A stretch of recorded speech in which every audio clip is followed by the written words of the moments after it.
Welcome everyone to the Sisters Unfiltered show. I'm Chanel, the hostess with the mostest, and here with me are Rachel, Guadalupe, and Arlette. And today we're going to talk about women's health with the focus on PCOS. So let me talk about PCOS a little bit and what is PCOS. So it's also known as polycystic ovary syndrome. About 6 to 13% of women worldwide gets diagnosed. So PCOS is when a woman has her hormonal imbalance, which leads to ovarian cyst. This results in irregular period, menstrual cycle, infertility, and body hair. So all of us here are co-workers and friends, and since we work together, we have chatted about like our personal lives and things like that, and we found out that many of us have PCOS, and many of us, and one of us thought that they had PCOS, but it turned out that it's not. So thank the Lord. Um, but let's have a chat about PCOS. So for me, I was diagnosed when I was in high school because I was getting irregular periods, and that's one of the symptoms. Also, I was having body hair all over my face and body. So I went to the doctor, and they told me that I had that. So now let's talk about you guys' experience. So who wants to go first? All right. Okay. So for me, like she just mentioned, it wasn't really clarified for me. When I was 14, my doctor told me that because I had some facial hair and some body hair, and my period is irregular, which is a big factor when it comes to this, you're most likely to get PCOS. Mm-hmm. So I got an ultrasound. Typically, you would do an ultrasound to Yes. test if the ovaries are functioning properly. Mm-hmm. I got an ultrasound, and it took a little while for the blood work to come through, but they told me that I had my thyroid gland, which is like over here, had very high levels of hormones. That doesn't necessarily mean that you're gonna get PCOS, but it is a big factor in your imbalanced hormonal level. And I was also afraid because PCOS, one of the biggest side effects is that you are in low infertility, which is something that's very scary for young women, especially because if you want to have a family. So that's something that you have to keep in mind, and I definitely had to keep in mind when I was younger.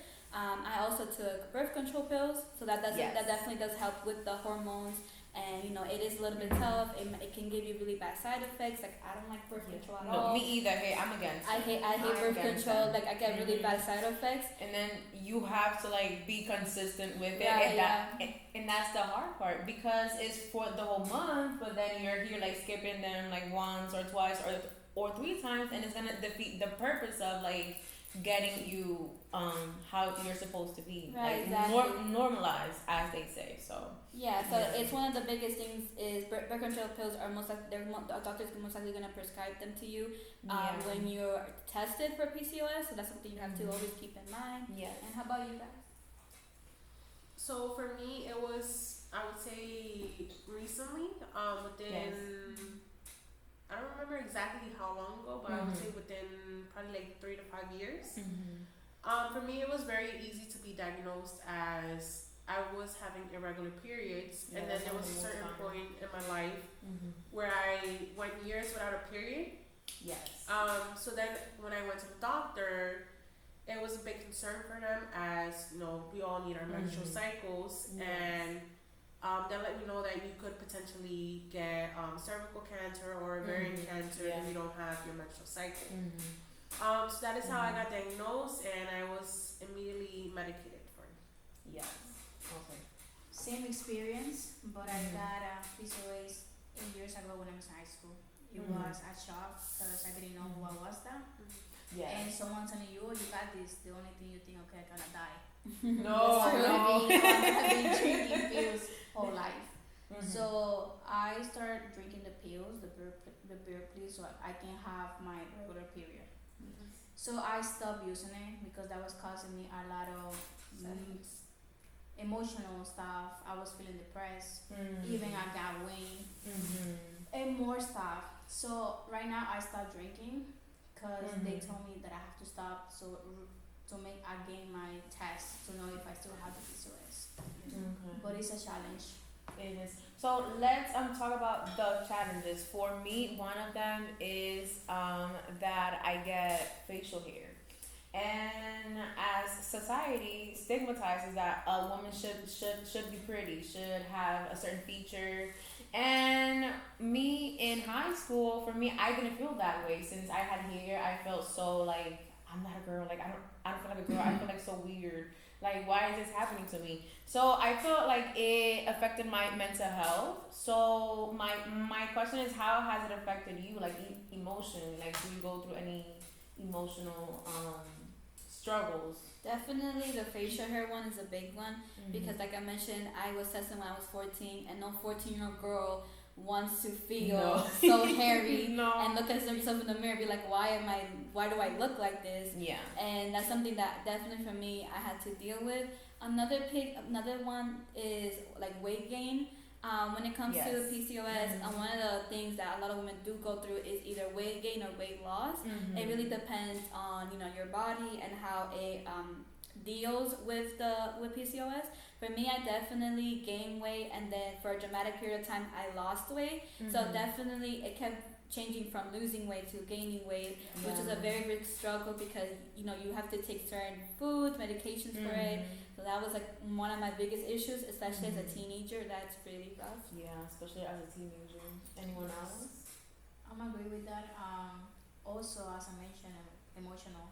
Every time that my period's coming, I'm dealing with this emotion where in a moment I feel okay and then I feel so sad. Yeah. And it's crazy because even myself, I'm like, why I'm like this? Yeah. And it's a struggle because even your family been asking you what happened. And you don't know. Because you're dealing with this pain that doesn't go.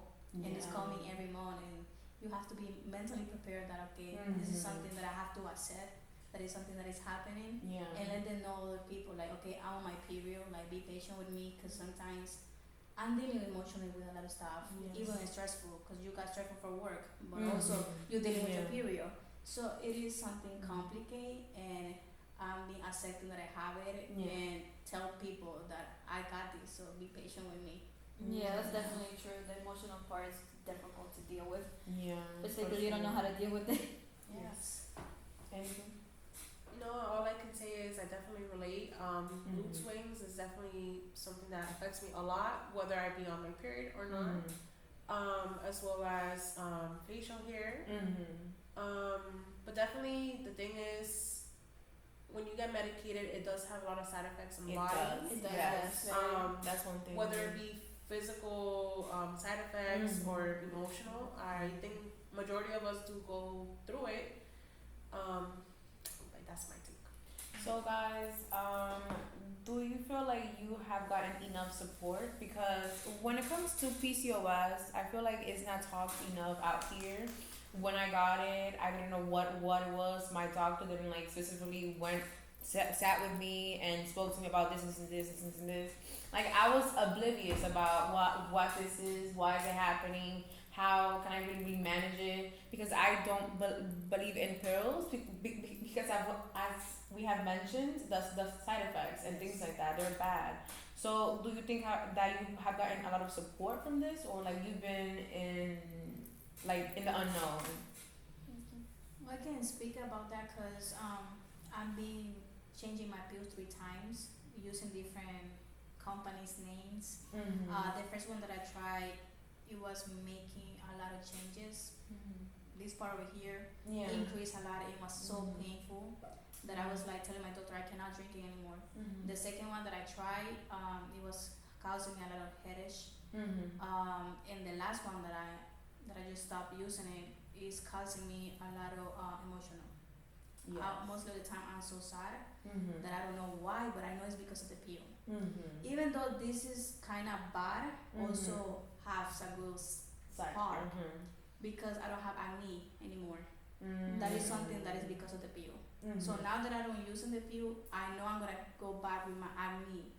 So that is a struggle. So it's a balance. Yeah, definitely a balance. It has its good and bad. I'll say for me, one thing I do appreciate is how, for example, I have a brother and he's 18 years old and he does ask with me about it. I think one of the biggest stigmas, especially when it comes to periods in general, is that women we blame our periods for everything, and we're very moody about it, and we just built that way, and I do appreciate it. My brother does not look at it that way. As a guy, especially, he does ask me if I'm okay sometimes, or he doesn't like think that I'm doing this because I have PCOS or because I'm very angry.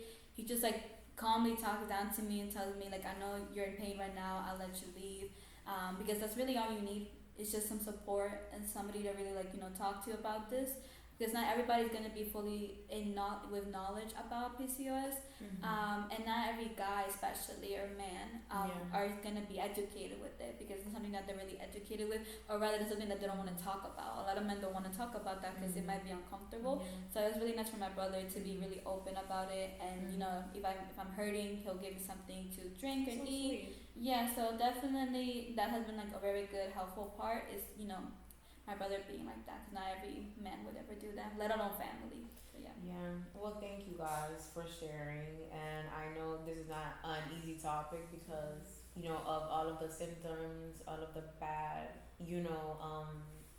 things that comes with it. But like you were saying, some of us do have like support system when it comes to family and things like that. So that is a good thing.